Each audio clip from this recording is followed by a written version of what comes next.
Hoje nós vamos falar sobre teatro.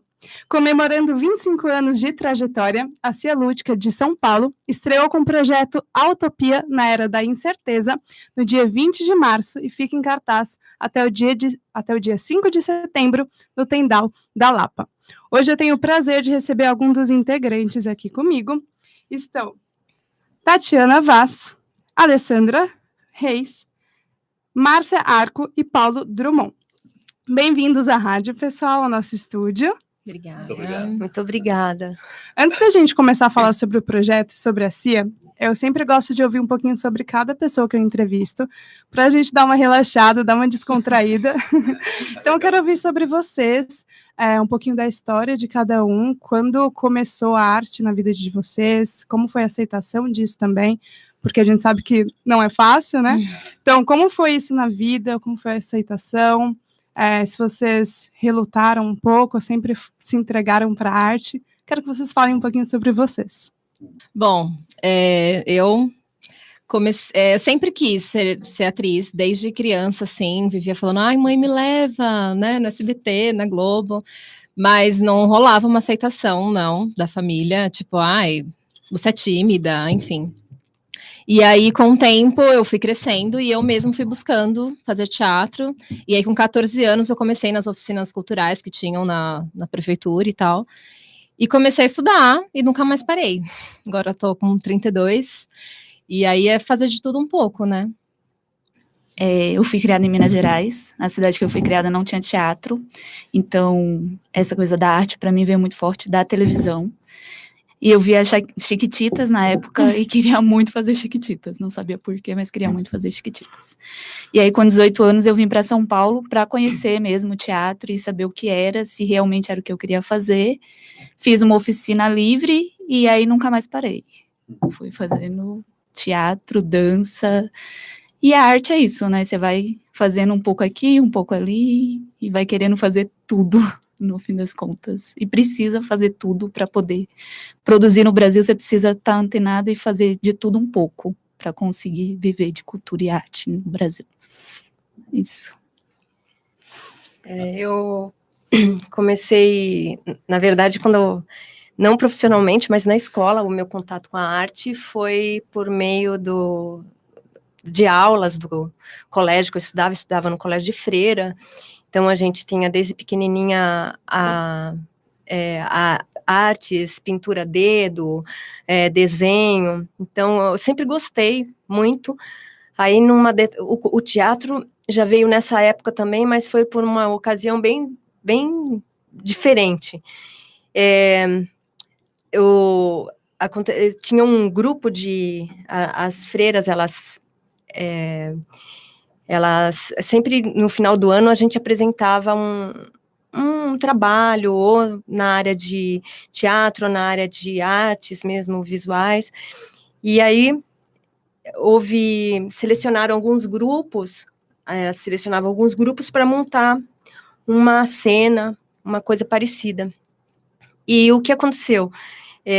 Formaram vários grupos e eu não sei por que alguma coisa aconteceu que eu não estava no dia, e aí eu acabei ficando sozinha, e aí eu resolvi fazer um solo.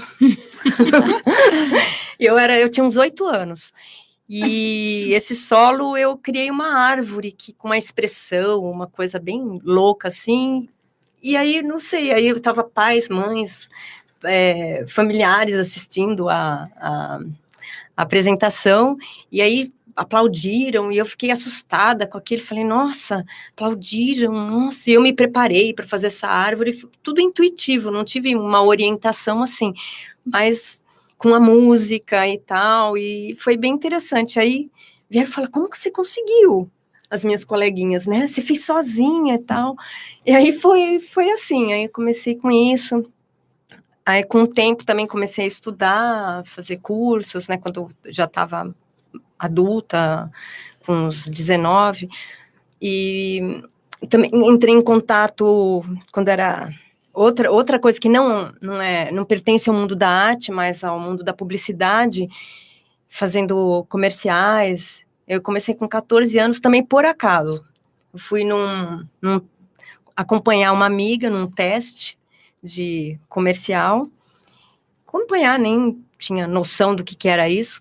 E aí, de repente, a pessoa que é produtora de casting jogou uma ficha na minha mão, preenche, menina. Aí eu falei, não, mas eu não vim fazer nada aqui, eu tô acompanhando minha colega. Ah, não, preenche aí. E aí eu acabei sendo selecionada para esse trabalho e foi interessante. Aí eu comecei a trabalhar com 14 anos.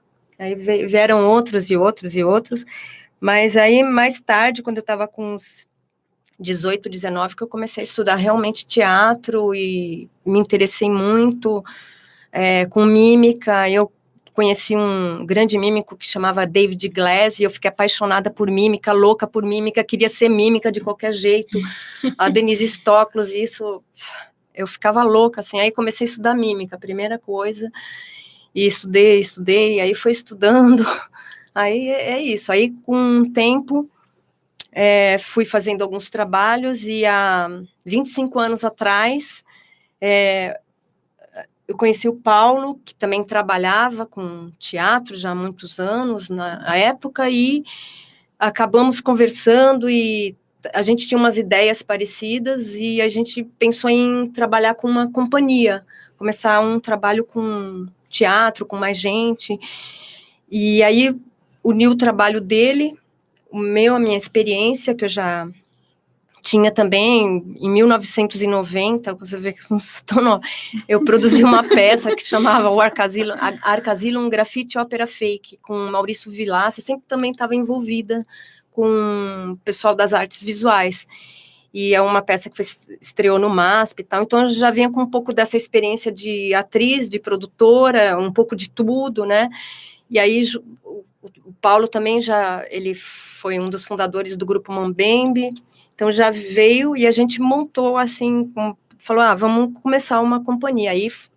foram vindo pessoas também, agregando, e aí tem 25 anos a Companhia Lúdica, então eu estou envolvida com a companhia já há 25 anos. É isso. Bom, eu queria, antes de falar como foi para mim, levantar um aspecto interessante. Você observa o quanto que é importante o poder público se preocupar em promover a arte e a cultura para a população.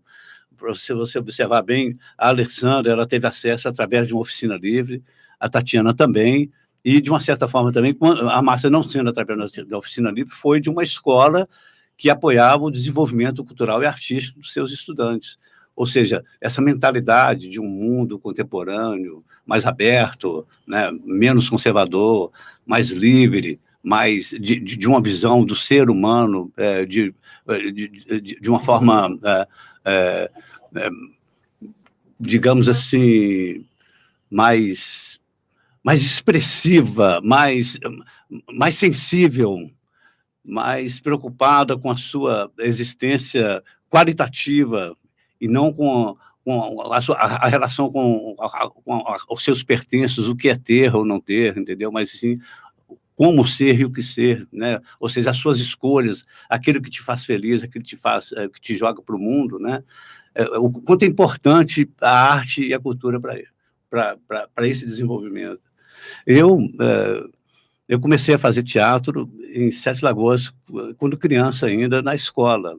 Lá não tinha oficinas livres, mas as professoras ajudavam todo mundo que queria e promovia as montagens dos espetáculos. Então, eu comecei num grupo escolar que chamava Arthur Bernardes, fazendo um macaco numa peça infantil. Depois, no colégio, eu fui para fazer teatro estudantil, também apoiado por uma das professora de português, que desenvolvia peças inclusive, já naquela época, chamando questões, voltaram para questões de consumo de droga e envolvimento com esse tipo de questão. E depois eu passei a fazer teatro amador, ainda em Minas, e mais tarde eu fui para o Rio fazer uma faculdade de teatro, que chamava FEFIES, uma escola de teatro na Praia do Flamengo.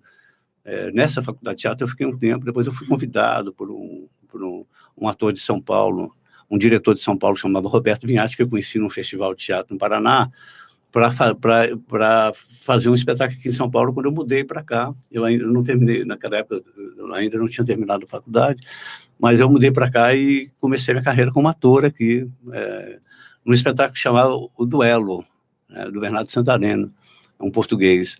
E depois disso eu nunca mais saí de São Paulo, fiquei em São Paulo, né, participando de várias produções e alguns grupos. No Rio, antes ainda, eu tinha tido um grupo chamado Grupo Estágio, que a gente fez com... Era um grupo que tinha o ideal de já fazer um teatro de pesquisa, de grupo, de estudos mais aprofundados de teatro. E esse grupo eu dividia com o Fábio Junqueira, que era um ator que eu gostava muito, ele faleceu há um tempo atrás, o William Senna e o Ricardo Maiello eram a base desse grupo, que foi quando a gente foi para o Festival de Teatro Ponta Grossa, o primeiro festival, e o grupo foi premiado, e lá eu conheci o Roberto Minhatti, que depois me chamou para vir para cá.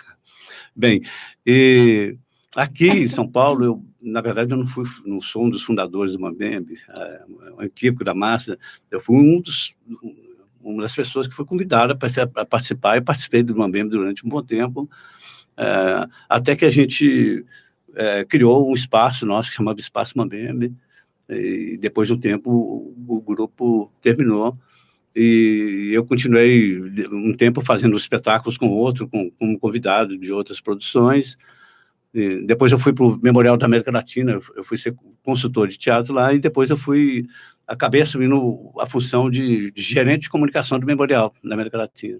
Nessa época, era um cargo de confiança, eu sabia que, né, terminada aquela gestão, eu sairia de lá, e foi quando eu conheci a Márcia e a gente começou a organizar, então, a Companhia Lúdica para ser uma companhia que a gente tinha uma visão de uma companhia pequena, mas que fosse muito eficiente, né, que soubesse lidar com a arte de uma forma muito eficiente, um pouco baseado numa pequena fundação que existia espanhola, que a gente falou, nossa, essa fundação funciona muito bem, e vamos seguir o modelo dela que vai dar certo, né?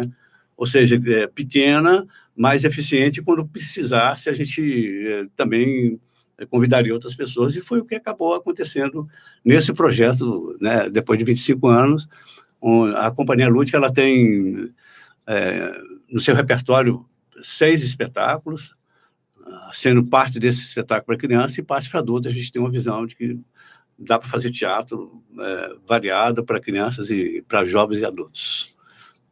Foi assim que nós chegamos aqui. Quais foram e quais são as referências de vocês, tanto de antigamente quanto hoje em dia? E como vocês veem o papel do ator perante a sociedade, o papel político mesmo, a mensagem que os atores têm de passar, tanto no teatro quanto no cinema, na TV, enfim, como vocês veem esse papel, porque a gente sabe que é muito importante e o teatro é muito acessível, é muito bonito, porque tem em todo lugar, tem perto de estação, é barato, né? As pessoas acham que é muito caro, enfim, que é para um público muito determinado, e não é. Acho que isso foi mudando com os anos, com certeza, mas ainda assim eu acredito que dentro das casas a gente se tem a televisão, então é isso que as pessoas crescem assistindo. E eu acredito que o teatro é uma busca, assim, a pessoa tem de buscar ir até o teatro, ou se interessar por, ou alguém indicar, enfim. Então, como vocês veem esse papel do teatro também? Vocês acreditam que hoje a aceitação é maior, que a procura é maior, enfim? Eu, para mim, pessoalmente, tenho muitas referências, né, desde o tempo de Aristóteles, né, teatro grego, uma grande referência, e vindo aí, eu tenho uma influência muito com um trabalho, eu estudei, por exemplo, mímica, clown, teatro épico, então, desde comédia dell'arte, mímica, o Etienne Decroux, né, o Marcel Marceau, o Meyerhold no teatro, no começo do século XX, né, com um trabalho super interessante desse encenador, o Brecht, o próprio Brecht, que é a base, né, o Brecht, assim, com teatro épico, é fundamental, assim, os atores Stanislavski, são muitas, né, e atualmente tem outros estudiosos também, que vêm com muitas referências,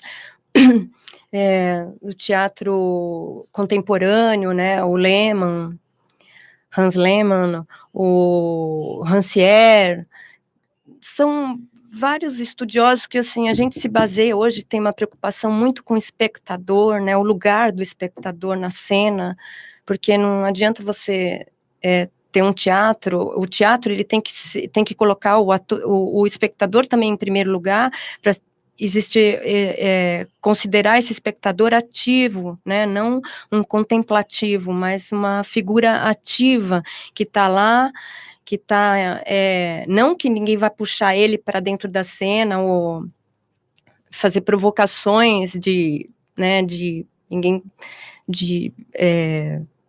provocar de uma forma, assim, eu digo, uma interação mais não agradável, né, mais de estimular o pensamento, né, e estimular a reflexão dessa pessoa, do espectador ou espectador, é um fator importante hoje em dia, porque o teatro tem perdido muito, assim, do público. Com os anos, ele tem realmente, em razão de outros meios de comunicação que a gente vê, antes era a televisão, mas ainda em algumas camadas sociais, mas a internet, né, o advento da internet é muito amplo e as pessoas estão muito ligadas a esse mundo virtual. Quem hoje não tem um celular, né? Então, tem sido, eu acho que mas a gente tem que pensar no espectador, na espectadora, nesse lugar, né, ativo, para que seja instigante, tenha o teatro tem que ser feito de maneira instigante, provocativa, que chame a atenção das pessoas e que elas voltem, que é um lugar único, porque quando você está ou na internet, ou você está ou num outro meio, o cinema, a televisão, é muito diferente do que ao vivo, né? O teatro ao vivo é único, é efêmero. Tanto é que se você gravar o teatro, ele vai ter que ser gravado numa linguagem de vídeo ou de cinema, mas que já é alterado. Ali, ao vivo, é único, e tem que ser um bom teatro, porque esse lugar do público é importante, né? Trazer o público para essa questão da reflexão, do pensamento, do envolvimento, né, traduzir a obra à sua maneira. Então, isso é interessante, né? Então, buscar esse teatro. Acho que é isso, né? Você mais ou menos, ou tem alguma outra coisa? Eu acrescentaria que essa questão do espectador, ela está muito voltada para uma ideia que hoje é muito discutida, de que ele é um coautor, um co-criador da obra, sabe? Ou seja, ele não tem só uma relação passiva com aquilo com que ele está vendo ali na frente dele. Então, hoje a gente busca, no teatro, entender que esse autor, esse público, ele pode ser um co-participante, um co-criador, ele tem as referências para, a partir daquele que ele está vendo, reconstruir à sua maneira a obra que ele está, né? Isso é uma questão que é muito colocada hoje em dia, exatamente por esses novos questionadores, que não são tão novos assim, mas que estão aí na pauta da discussão, que a Márcia comentou. Tem vários. E vou complementar falando do nosso projeto, que é justamente isso, né? O teatro ele tem perdido muito, porque a gente está muito acostumado de estar no cinema, de estar vendo série, principalmente o público-alvo desse projeto, que são os adolescentes. Então, acho que é muito legal a gente fazer esse público, né, trazer ele para a gente, porque eles estão acostumados, né? Eles estão ali na vida, vendo coisa no celular. Então, é nosso papel também trazer eles para mais perto, né? Então, a escola é convidada, o nosso espetáculo é muito rápido, que é uma coisa que eles estão acostumados, né, pela internet. Então, mostrar para eles que também tem outros caminhos. Então... Isso. É um papel, acho que do ator hoje em dia, um ator contemporâneo tem que ter essa preocupação de como trazer esse jovem para o teatro, porque as pessoas mais velhas normalmente ainda têm um pouco de costume, né? Tem pessoas que gostam de ir, mas as pessoas que estão chegando agora, os adolescentes, até as crianças, se a gente não fizer esse projeto, esse trabalho diário de trazê-los, vai se perder, e aí já era o teatro. E falando sobre referência, vou falar da Pina Bausch, que é uma coisa que eu gosto muito, né? Quando eu fui estudar teatro, assim que eu acabei de fazer teatro, eu fui estudar dança, porque o teatro performático também é uma coisa que me chama muito a atenção, assim. Então, só para falar da minha referência. Bom, bastante coisa, né? Mas em relação, eu acho que o ator, ele é um contador de história. E para você conseguir contar uma boa história, ela tem que ser interessante e você fazer com que ela seja interessante, né? Para mim é fato. O ator, ele é um contador de história. E é uma coisa que se perde muito, né? Porque em Minas tem muito essa coisa da oralidade, de tipo, vamos sentar e contar uma história, contar causos, contar lendas. Eu acho que o teatro passa por esses lugares também, assim. E em relação à referência, para mim, acho que você tem referência em vários lugares. Na TV, que tem os atores, no teatro, que tem o mais teatrão, o pessoal mais de antigamente, como se diz, que o Antônio Filho, para mim, é uma referência muito forte. Tem o teatro de grupo, que o Grupo Galpão de Minas Gerais é uma referência muito forte para mim, em relação a grupo, tá aí batalhando o espaço e galgando lugares interessantes, né, trazendo espetáculos que conseguem chegar em muita gente, muitos espaços, seja em ruas, seja em palco, teatros, festivais e tal. E em relação ao que você falou do teatro ser acessível, eu acho que ele tem se tornado acessível. A gente tem muito espetáculo gratuito hoje em dia, que tem salas vazias, muitas vezes porque as pessoas não sabem, ou porque ainda assim é difícil você ir mesmo sendo gratuito para uma grande parte da população, que a gente sabe que não é tão fácil assim, a passagem está cara. E tem muito não conhecer o teatro. Eu venho de uma cidade que não existe teatro, e não é uma cidade tão pequena, é uma cidade de 70 mil habitantes. Não existe um espaço de teatro, não existe um auditório que é feito teatro. E aí, quando você pergunta para as pessoas, você gosta de teatro? Não, eu não gosto de teatro. Mas você já foi ao teatro? Não, eu nunca fui ao teatro. E aí, como levar para essas pessoas também esse primeiro contato do teatro? Como acessar esses lugares? Porque o Brasil é gigantesco e tem muito lugar que as pessoas nunca foram ao teatro. Às vezes você vai num distrito que é restrito, que é pequeno, fazer uma contação de história, e aí você vê uma senhora de 80 anos que nunca viu uma contação de história e vem te agradecer e fala, nossa, foi maravilhoso, eu nunca tive contato com isso. Então, ainda é muito restrito. A gente está em São Paulo, numa capital, no lugar que a cultura é efervescente e que as pessoas ainda têm um contato amplo e que chega a ser acessível, que tem o teatro que é gratuito e teatro de qualidade, às vezes com atores globais, né, que a galera conhece, se você falar e tá na TV ou tá nas séries, a galera conhece, e que é gratuito, que é acessível, mas a gente ainda tem uma realidade de um Brasil que muita gente nunca teve a oportunidade de ter o contato, e não só do ir ao teatro, mas nem de ter o teatro ir até eles, que é uma coisa que me encanta no teatro, poder levar a lugares que você nunca imaginou que chegaria, ou que a televisão ainda é muito forte. A gente fala, a televisão está se perdendo, mas se você chegar nas cidadezinhas de Minas, o pessoal vai assistir a novela, desde aquela novela das 6 até a das 10. A mãe vai fazer a comida e vai estar lá fazendo o jantar e a televisão está ligada. Então, o acesso, às vezes, ainda é por esse canal. A novela, por mais que não está com temas ou da forma que a gente gostaria que estivesse chegando, mas ainda chega em muitas casas e muitas famílias. E muita gente ainda não tem acesso ao teatro. É isso. Eu acho que eu queria complementar um pouco aí essa questão também, para falar do comprometimento do ator com o seu tempo, com as questões que afligem a sociedade, tudo, né? Eu penso que não tem como você ser um artista conformado. Entendeu? Não há como. Eu não vejo como possa existir uma arte conformada. Né? Ou seja, então, nesse sentido, na minha opinião, qualquer artista é um sensível visor da sua época, e isso reflete no trabalho dele, naquilo que ele faz e na sua forma de pensar e de agir. Não dá para você viver num mundo que é tão injusto, fazendo arte, uma arte conformada, uma arte que não pensa naquilo que está acontecendo, né? Isso eu acho que é uma coisa muito importante. Outra coisa que eu penso também é que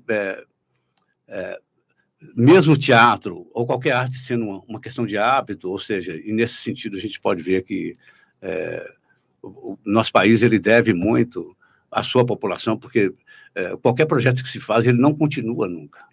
Há sempre uma tentativa de se criar um projeto, mas daqui a pouco esse projeto acaba. E isso é assim, isso com todos os governos acontece isso. Quase com uma tentativa de não oportunizar que a população tenha o hábito de fazer teatro e a museus, ou seja, é uma não educação, é uma não pedagogia que sempre existe nas formas de governo, entendeu? Então, eu acho que isso não tem sentido, e é uma das coisas que impede o desenvolvimento de qualquer cultura e de qualquer arte. E eu penso também que uma das coisas que a gente busca é tentar entender que esse processo da arte é um processo muito, muito curioso, muito interessante, muito provocativo, muito instigador para qualquer um. E isso a gente um pouco está tentando buscar, refletir no nosso trabalho, né? Não é uma coisa pronta, formada, sabe? A arte, o teatro, por exemplo, tem essa possibilidade de não ser... Tudo bem, eu respeito um quadro que foi pintado, muito legal e tal, mas o teatro precisa pensar que ele não é um quadro, né? Ele é um processo dinâmico que pode se transformar o tempo todo e se aprofundar naquilo que ele está colocando, né? Eu acho que isso também acaba favorecendo quem assiste dentro dessa dinâmica, sabe? Uma coisa proposta dessa forma.